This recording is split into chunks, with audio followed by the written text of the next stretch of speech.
Hi, welcome. Thanks for being here. I'm going to do a little singing bowl first.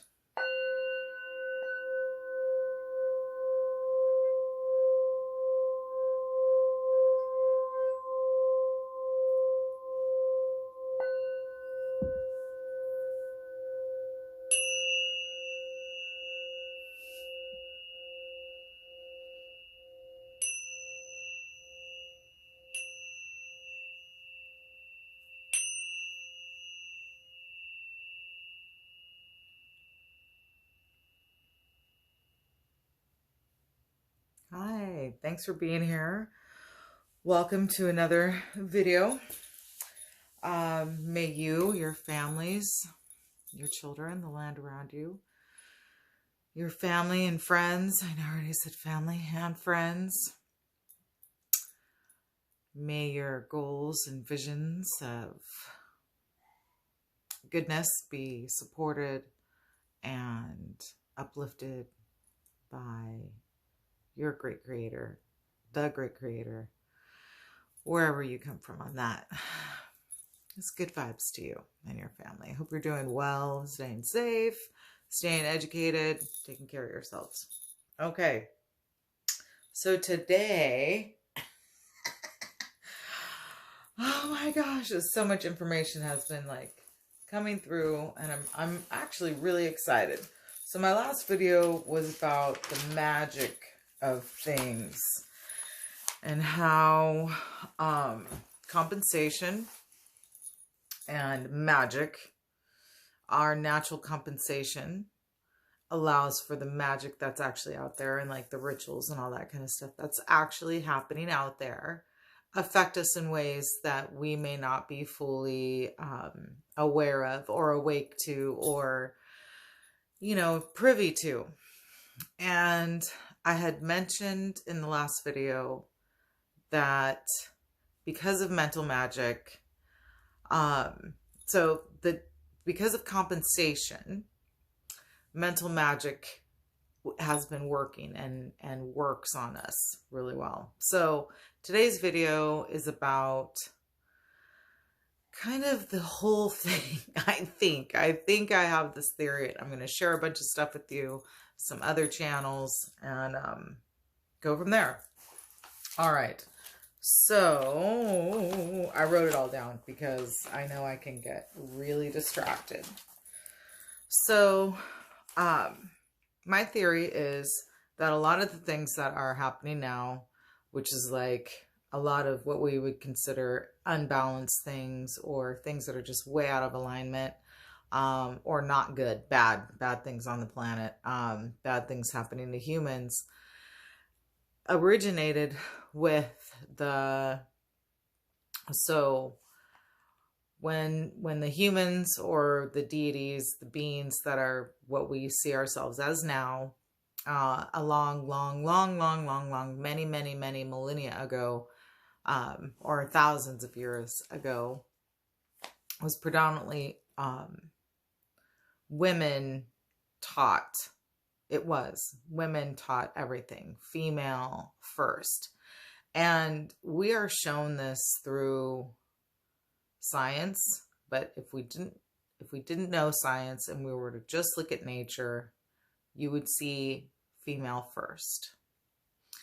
You would see a circle first, and water first, and we consider both of those things feminine energies. And also in the Bible, when creation is being talked about, water is already created. That's something very interesting. Okay, so and then yes, a circle, a cell, a rounded sphere is considered female first. And you see this in nature. You see it in nature. All right. And then with science, it's shown that the embryo is female first and then changes into a male. And we can see this with a lot of, not a lot of, but some amphibians, fish and snakes, and even some plants will change gender, because my personal opinion is that I don't know if that's really a correct law, because when you look at something besides what we've been told is male and female, you really don't know what gender somebody is. And I think we've applied gender to have specific roles, which I understand in order to create balance.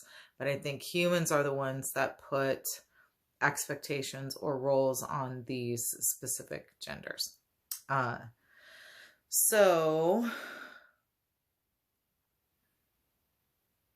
Okay. And this is also like shapes, the sphere, and esoteric learnings of shapes. We call it sacred geometry. It exists already. It exists in the creation of life. And so divine symmetry or geometry and gem and symmetry, gem. So I believe these are forms of word magic that we don't necessarily pay attention to or don't always notice. And I mention this because, so also I talk about the Sibyls.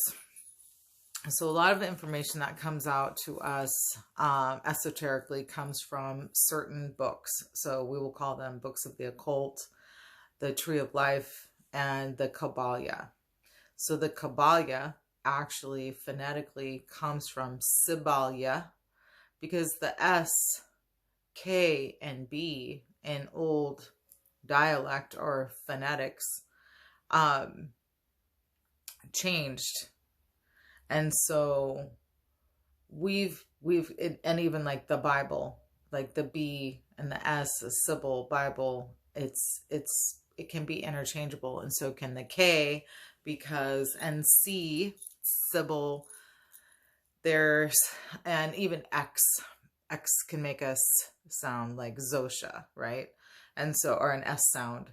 And so through the years, this to me is part of the magic. You change the names just a little bit. You change the teachers just a little bit. You change the information just a little bit. And you tell the story enough times, just like Africans coming to the United States as slaves, when we're learning more and more and more as the new story is being told that is predominantly not true. Okay, and so with Sibyl, Cabal, Kabbalion, Sabalia, and then all the words that go along with Sibyl. Where did I put my little notepad? Is it in here? All right, I want to pause real quick because I'm missing some of my information. Real quick. What? It's got to be right around here. I hate when that happens. Okay, pause. Yep, it was right behind me. Okay, so from what I've learned, studying the goddess, studying about the Sibyls, studying more about names, and just kind of letting information show itself, because I've already seen how word magic works. So with the word Sibyl, Cabal, Kabbalion, they come from the Sibyls. And then these are some of the words that go along with Sibyl that are part of our everyday language that we may not recognize. So sublime is one of them. Siblings, symbols, syllabus, civil or civilization. Then we have, let's see, symmetrical. And then, yeah, I linked it also to the Torah or Jonah, Joan.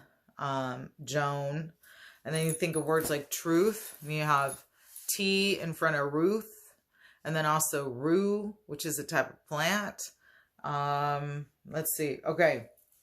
And then so that's just to kind of stimulate. Even Phoenicians, phonetic is named after a Sibyl.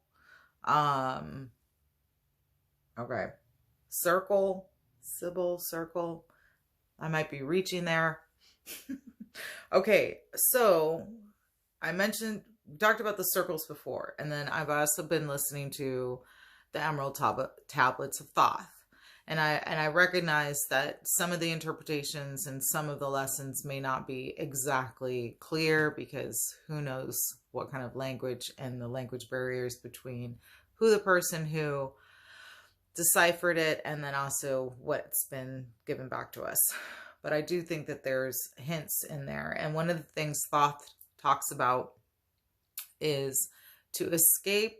He talks about venturing into knowledge, getting to basically the gates where the keepers guard the gates, and that there's the three-headed dog who protects this gate and this realm, so to speak. And the only way to escape the dogs is to go through circles, because they will follow you through angles, and any energy will follow you through the angles. And I think angles and angels hold a key. And so what I started noticing is, jumping all over the place, but it's all here, is through the book, Mami Wata. In there, Kume is a well-known and one of the oldest Sibyls. And Kume, I believe, was also one of the first Sibyls to keep giving us writing and give us certain forms of writing, and maybe linked to Thoth. However, I haven't been able to totally connect that link yet. Okay, so wait, what was I saying? Thoth. Okay, so my theory is that writing, Kume. So then we have Kumaic, which is supposed to be Sumerian writing, and we have cuneiform. So I think those are both taken from the original writings of Kume. And I think most of the writing was circular, like the writing that you might see in Burmese. And that if you look at old Kumaic Sumerian writing on those tablets, it's very angular. And I actually think, and the tablet looks like, if you get a chance, look it up on YouTube or on Google to promote. Anyhow, and look up Kumaic language, and you'll see it's really cool looking. The tablets kind of look like a little computer.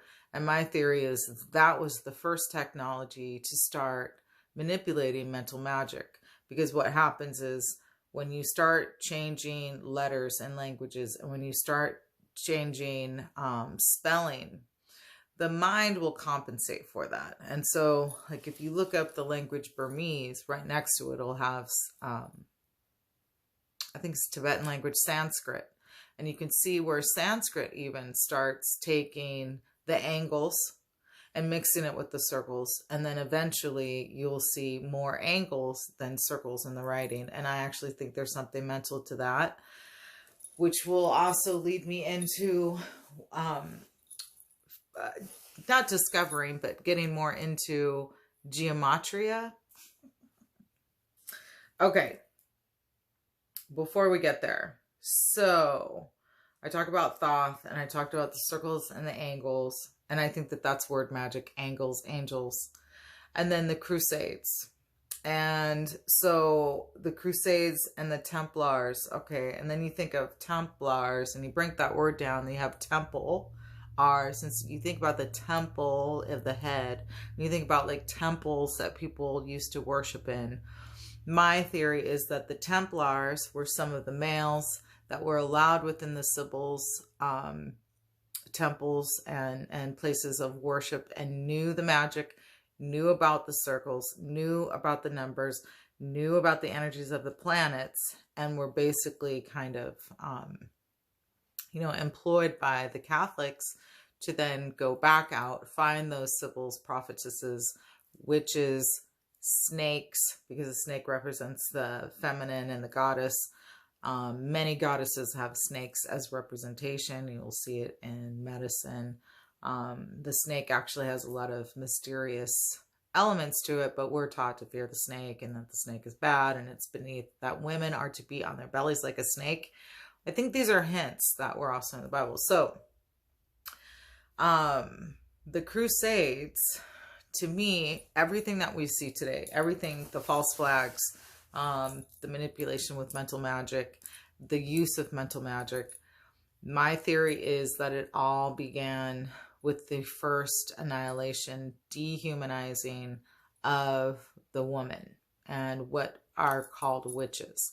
Because all forms of government, all forms of, all forms of government were formed during and after the Crusades, because in order to punish and basically murder or burn or hang or imprison women for long periods of time back then, you had to have all these, I've learned this by watching the history of the witches and reading books and stuff. So check the stuff out. You don't have to listen to exactly what I'm saying.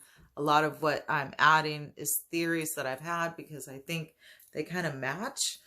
So, and then what's happening in the world right now. So I think it all ties in together.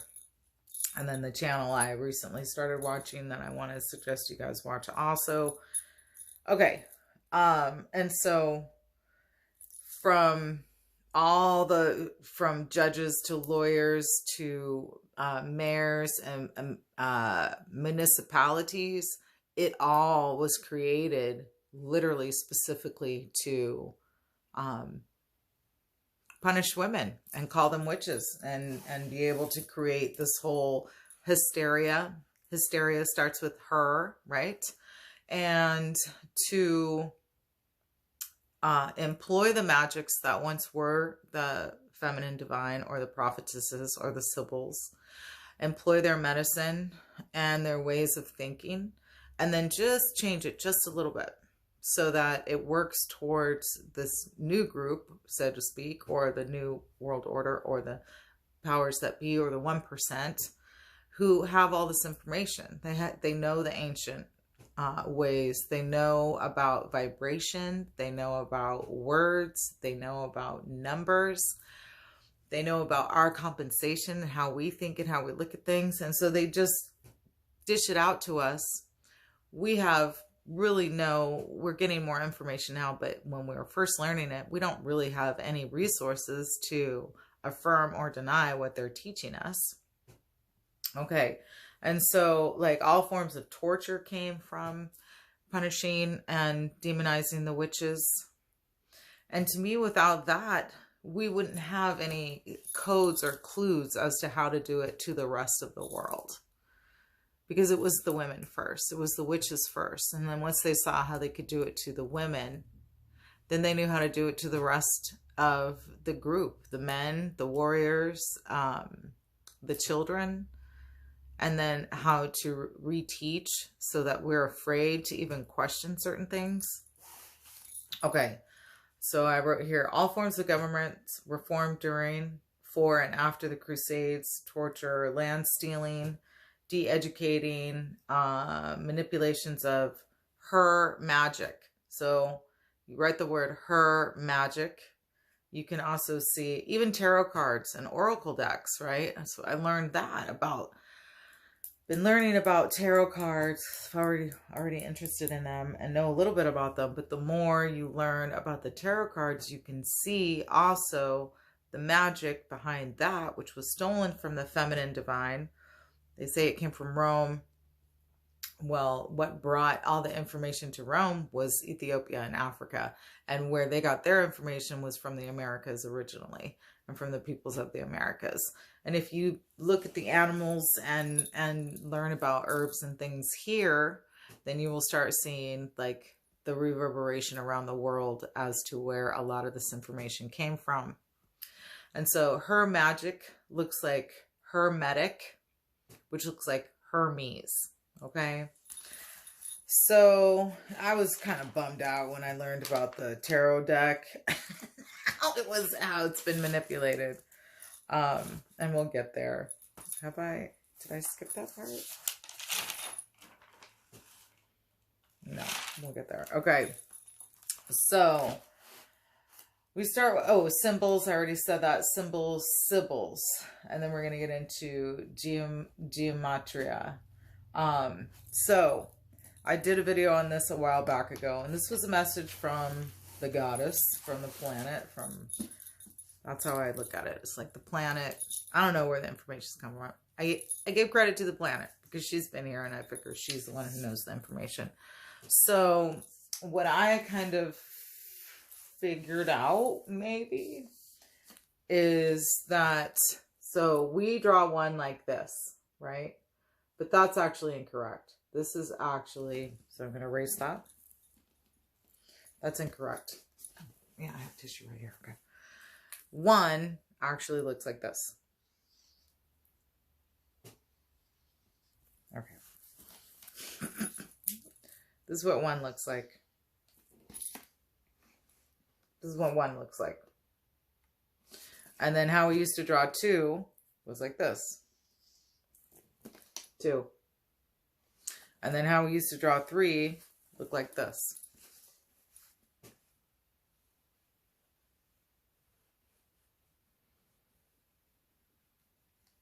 Okay. And then four. Something like this. So it'd be like 1, 2, 3, 4. And this is where 5, I think, is still one of the most similar letters, because so 1, 2, 3, something like that. And then if you turn it, so I rewrote it like this. So where it would go 1, 2, 3, 4, 5, something like this, where you have, oh, that's backwards for you guys. Well, you'd have 1, 2, 3, 4, 5.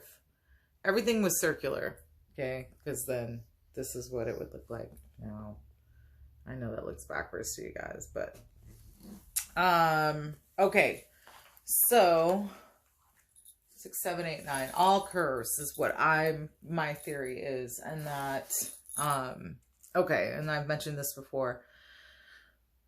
So I think words like geometry, gematria, I think these were all named after the gems.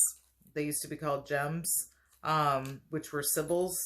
And I think things that have gem in front, this is just a theory. I don't know, because it's English, but also geometry and geometry are supposed to be from Latin and from the Greeks. And so I think this was all like taken and redistributed from the feminine. Okay, so I started watching Gematria News Effects on YouTube. So somebody else I know who's really into numbers, and I actually think knows a bit more about magic in that way than I do, has always been really into numbers and looking up the effects of numbers. And so with gematria, it's basically numbers and writing. And I go all the way back to the Cumaic form of writing, which I think is the beginning of actually symbols and writing put together, and the reprogramming of our brains by writing. And if you think about numbers and you break that word up, the first part of that is num. Oh my gosh, right? Numbers. What? Okay, so when I went to, what I started noticing, if you go to check out gematria, he also talks about where you can put in certain words and they will show up certain numbers. And then he links the numbers to the ritual that's happening behind the scenes and the magic that's actually being put upon us. We have no idea. Most of us have no idea. I mean, I had some idea, but even still, I had no idea. Because things like 9/11 had struck me. I watched this whole year. You look at this year. So first, the virus is released, and we're like shut down, and then also at the same time Kobe Bryant died. So I still think there's a connection to that, because there's an emotional connection to a famous basketball player that people really care about. And then you also introduce a disease at the same time, and I actually think that was a form of magic. I think there's all kinds of stuff behind that, but I don't want to disrespect people, in that, with a basic recognition of how people respond to when somebody dies or when somebody is harmed, especially if they care about them and are world renowned, then people's immune systems are immediately going to be affected. And then you let them know that there's this horrible disease that came from somewhere else, where you have no reference point of finding anything out. And it just, okay, so that's the first thing. And then in my email, I'm just going to use my email as an example. In my emails, I was constantly getting bombarded with like the disease, you know, the virus, where it's at, how many people are affected it, what to be afraid of. And then shortly thereafter, we had the horrible shootings, which I believe were to specifically encourage and re-emotionalize racism and all the emotions that go along with that, which in some cases we don't even have full knowledge of that history. I don't think most people do. And then my emails being bombarded with that, and like how to participate and make changes there. And even I got wrapped up in it. I did a video like, write your senators and everything. And then afterwards I was like, why did I tell everyone to write their senators? Like, I've been writing my senators and protesting things for years. Shit hasn't changed. So why am I telling you guys that I actually know that that's not logical to say that to you guys, right? Because I don't actually think it matters if we write to them. I don't think it matters. So I got caught up in it. And then the next thing was this campaign. And I don't watch a lot of the news, and I don't watch a lot of TV, but I've noticed that a lot of the horrible shootings and reportings of horrible shootings and horrible acts by the police have almost completely disappeared. The news is all about this, you know, what's going on right now. And then now we're also being told that the virus is going on, and the riots, like, that's all magic. That is all emotional, mental, visual insertion magic. It makes me so mad, because here we are, like, we want to change things. We want to help the world change, man. I think it's got to be a whole different deal. And somewhere in there, I mentioned a word that I wanted to break down too. I can't remember what it was.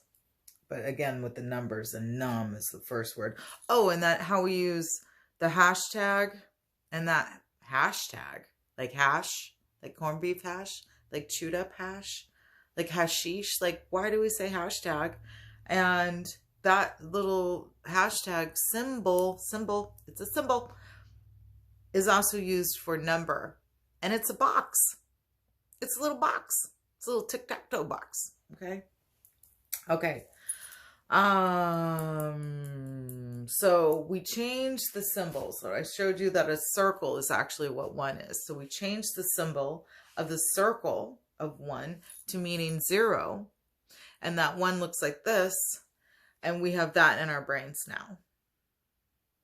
That's in our brains. And then we compensate. And we tell ourselves that we understand the idea of nothing, which creates the magic of lack.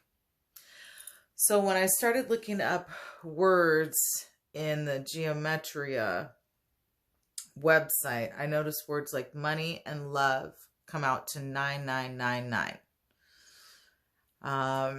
at the bottom.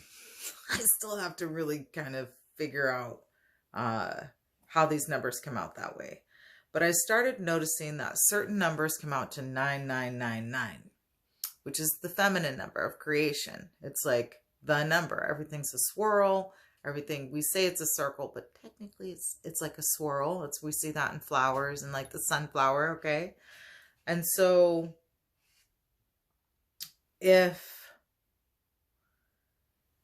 they know that the feminine power is the most abundant, Wall Street equals 9999. Let's see, what was the other one I looked up? I can't remember.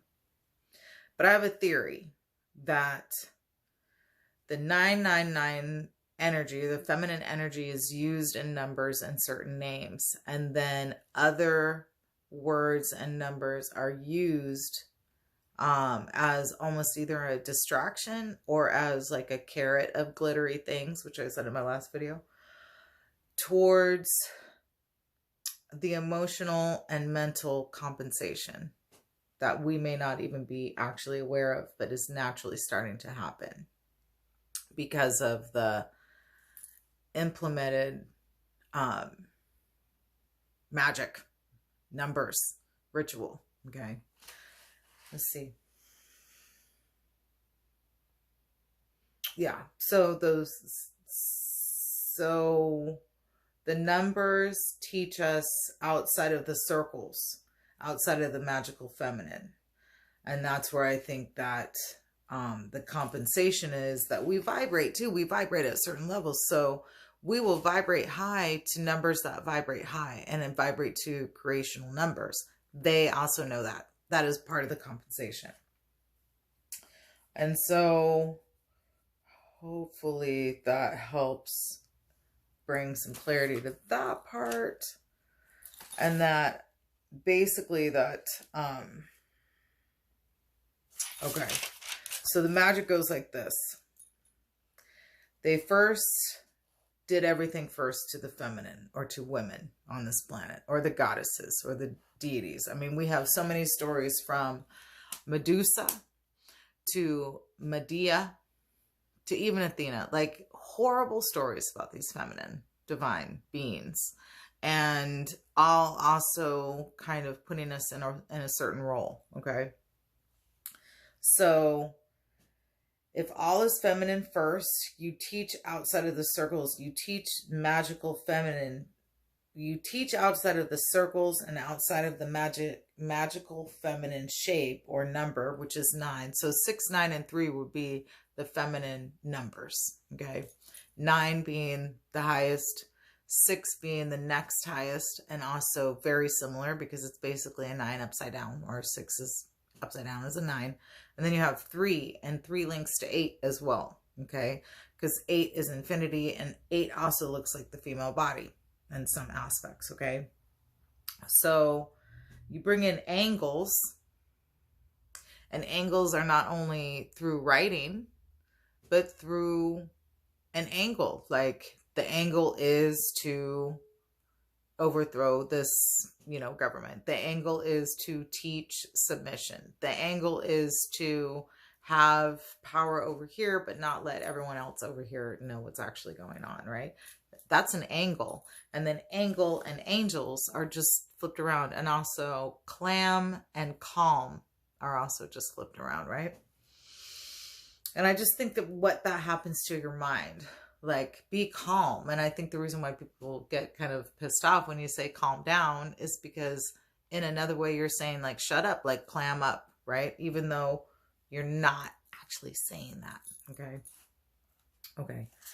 So with gematria, by them knowing gematria without us actually knowing gematria, they have been able to use it as a manipulation of the feminine power to serve and or mask the magic of numbers or the magic of mental manipulation, stories, symbols, media, education. And then I just explained about the 999, the hashtag. So it brings me to this.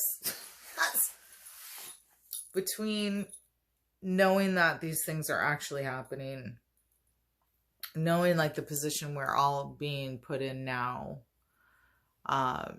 just some simple reminders. So like I actually think that because of the compensation, we would be able to compensate back. There's still a whole bunch of stuff out there and I'm still like, is that actually true? Or is it part of the magic so that we think that it's true? So we go in that direction.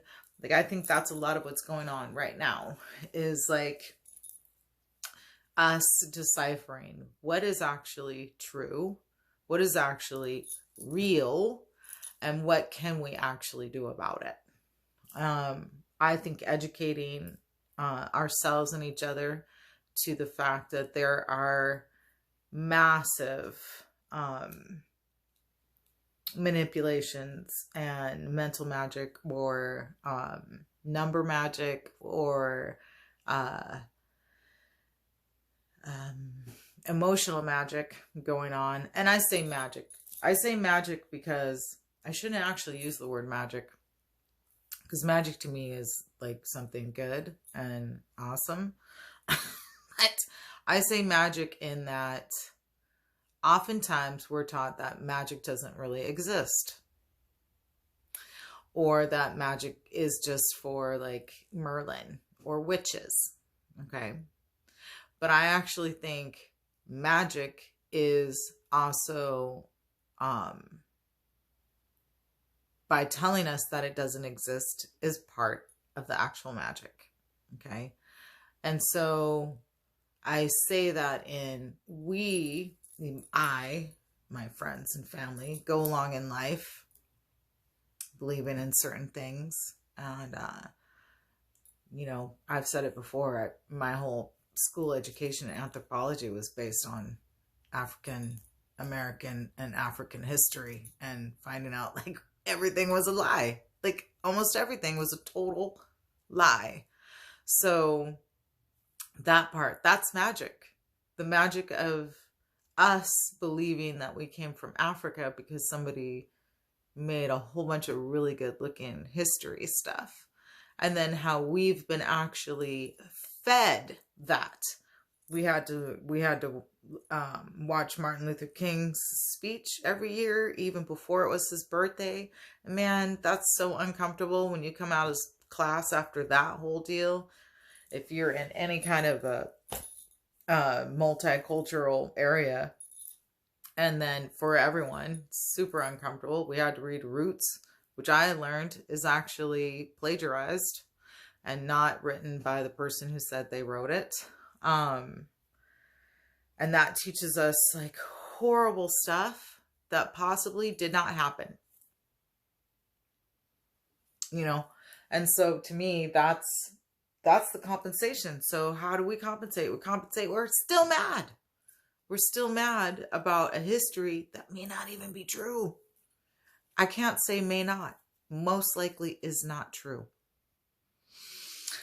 So how do we heal? We teach this part. We share the knowledge. We share our theories. We check stuff out. We research certain things. Because as long as we don't know, as long as we keep thinking that the people who are teaching us and the people who are our religious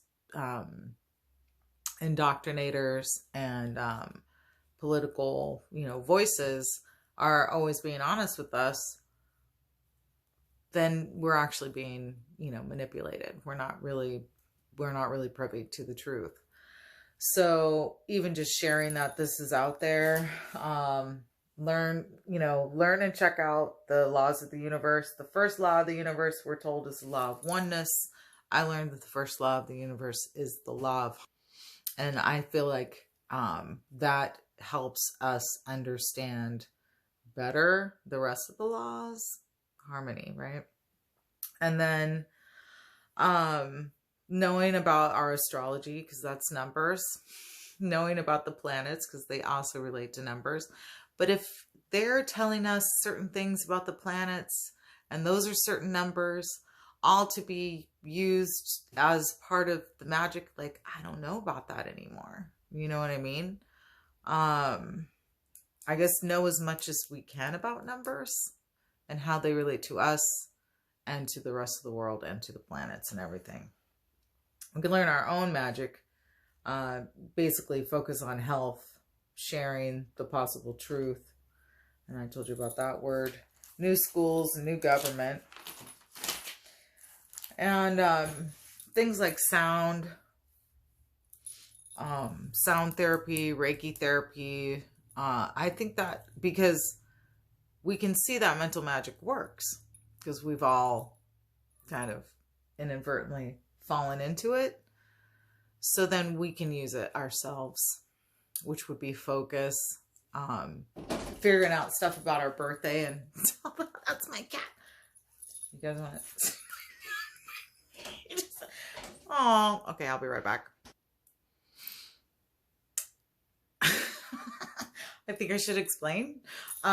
So we have windows that don't have screens on them. And so if the cats are outside and they want to come in, long time ago when we had all the dogs and before they got along, that's how they would go in and out. We'd have the house separated, and so they'd come in through the window. So this one has a screen on it. So he just like leaped up there and was, anyways, like the cartoons, you know, where they're on the screen. That's why. Okay. So, I think these kind of videos help. You know, I think it is really possible that all of this is because we can live forever. I think through this, actually what they're doing would be the opposite. And I think the Sibyls knew how to live forever. I think that's through health, but also through other things, I think, like numbers and symbols and shapes. And I think there were practices. I mean, if the emerald tablets are for real, which I think they are, the story is that they are not from this planet, defy physics as we know it. I mean, I think those are hints. And I think just recently they say they found another part of the Bible. You don't find another part of the Bible. That's hints that like pieces of writing were put into the Bible. And I think that writing was probably written by a Sibyl. If it wasn't written by a Sibyl, it was information that was probably handed down through a Sibyl. And that's the thing. Like, I actually almost think that if we really did see the truth of the feminine and the Sibyls and the prophetesses, that I think it would almost free the male ego, because they wouldn't need to be this perfect male god, and that it would embrace our possibilities of actually shifting and changing ourselves and the systems that we have right now that may not be benefiting the people. Okay, that's my share for today. Thanks for really heavy stuff. I would like to do something lighter. I still haven't done a tarot reading. I pulled the cards and everything, and I just didn't do it yet.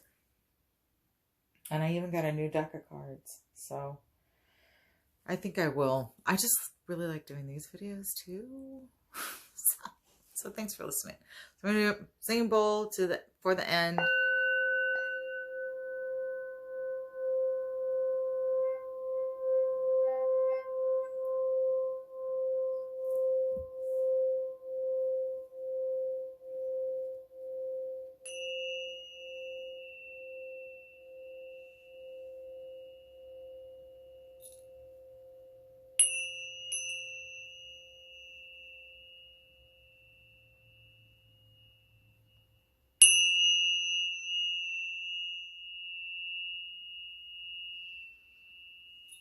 So may you, your family, your friends, your animals, your plants, the land, and ether air around you be favored, uplifted, supported.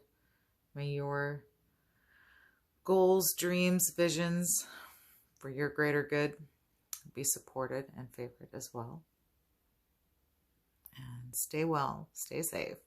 See you next time.